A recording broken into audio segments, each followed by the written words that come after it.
2021. I am Cynthia Ngwemo. We open the news right away, like you heard, talking about hate speech and xenophobia in Cameroon, an act which many Cameroonians are gradually taking consciousness of and also getting involved in. In the following write-up, Mange Venasu says that the recent stand of CRM President Professor Maurice KAMTO is quite a timely one and a good example to be followed by other leading Cameroonian politicians. Here is his report. As Cameroon intensified the fight against hate speech and xenophobic utterances with the recent communication campaign by the National Commission for the Promotion of Bilingualism and Multiculturalism in all the regions, exploring ways of identifying and controlling such tendencies, the recent outing by Professor Maurice KAMTO, National President of the Cameroon Renaissance Movement Party, on his social media page is a timely intervention. At a time the unity of the country is at stake from such tribalistic tendencies and hate speech, the leader of the Cameroon Renaissance Movement Party clearly stands out that any author of insulting, slanderous, or worse still, tribalistic remarks against a compatriot, whether a member of the CRM or not, is unworthy of the national resistance and cannot in any way speak in his name. This runs contrary to many, especially on social media, who believes that hate speech could be identified with a particular group of people from a particular region or from a particular shade of political opinion.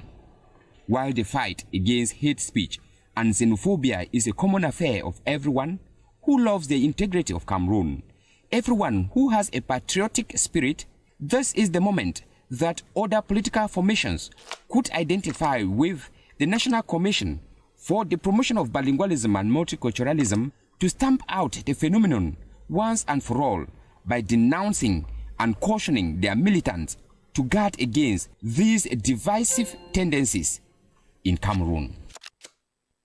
On to other stories. The National Presidential Award, which was meant to take place on the 20th of May 2021, has rather taken place this 1st of July in the town of Betua, that is in the east region of the country. On this occasion, some 60 men and women received medals for their great efforts and contributions to the nation. The Vanessa Choyon reports.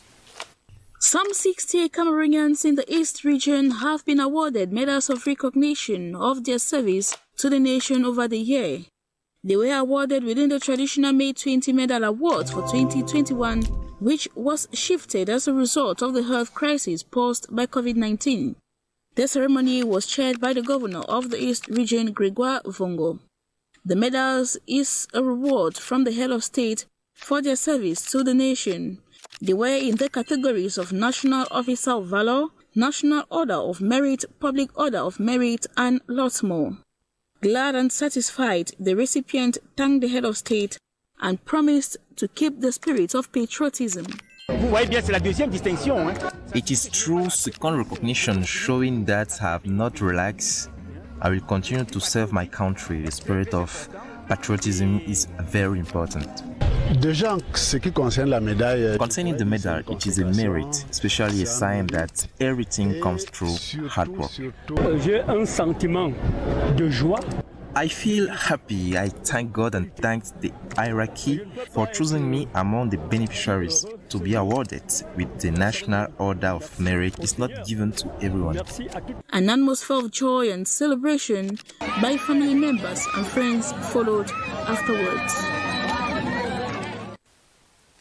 Over in Cameroon's North region, some 200 commercial motorbike riders have received a training program to enable them obtain their driving licenses.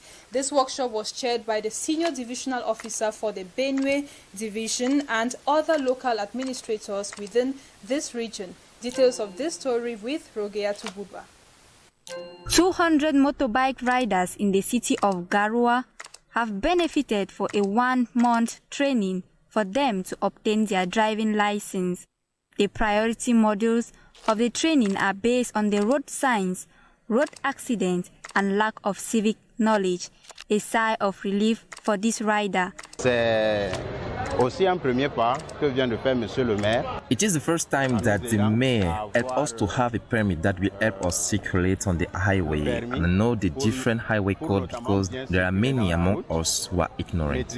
This allowed the city mayor to select 200 commercial motorcycle riders who benefited to undergo the test. The training, supported by the funds from the city hall, is put in place. The ceremony was chaired by the senior divisional officer for Benue Division, Umaru Hamman Wabi, and other administrations. Nous ne tolérerons pas longtemps ces actes de vandalisme qu'ils sont en train. We do not tolerate this act of vandalism that is being perpetrated for long. At every occasion, we understand that they are the untouchables in the country. The government has its laws and regulations, and everyone has to conform to them. With this document, these commercial motorbike riders will now carry out their activities legally in the country. We move from the north region of Cameroon to the far north region of the country, where Cameroon's Minister of Public Health, Dr. Manawuda Malachi, has recently visited a number of hospitals. The objective of his visit was to envisage ways of ameliorating the state of these hospitals, while at the same time equally congratulating the staff who are working hard in the fight against COVID-19 in the country at large. Let's get details of this story with Ekokobe Remi Carol. On a working visit to the far north region to check and ameliorate the state of hospitals, Dr. Manawuda Malachi stopped by the Mokolo Annex Hospital, where the shortage of medical staff and specialists is a cause for concern. The minister pledged to look into the hospital's situation so as to bring a lasting solution. At the Yagwa Regional Hospital in Mayodene, the minister carried out the health checkup tour to boost the morale of the staff engaged in the fight against COVID-19. I'll come first to mobilize upon the vaccination.